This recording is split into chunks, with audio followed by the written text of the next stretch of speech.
ఇప్పుడే డాడీకి పెద్ద ఫిష్ పట్టింది, అదిగోండి.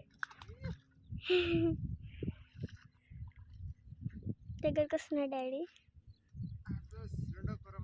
ఇదిగోండి, ఇది ఫస్ట్, ఇది సెకండ్.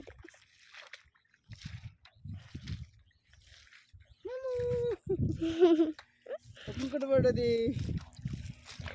రెండోది, ఇది ఒకటోది. తీసుకురా, వస్తున్నా, వచ్చేస్తుంది. అదిగో పెద్దగా ఉంది, ఇది కొంచెం చిన్న ఉంది. హాయ్ ఫ్రెండ్స్, మా పాప ఈరోజు వచ్చింది హాలిడేస్. డాడీని వస్తాడు తీసుకొని వచ్చిన. చాలా ఖుషి అవుతుంది మా పాప గురించి అన్న. ప్లీజ్ ఫ్రెండ్స్, లైక్ చేయండి, షేర్ చేయండి, సబ్స్క్రైబ్ చేసుకోండి ఫ్రెండ్స్.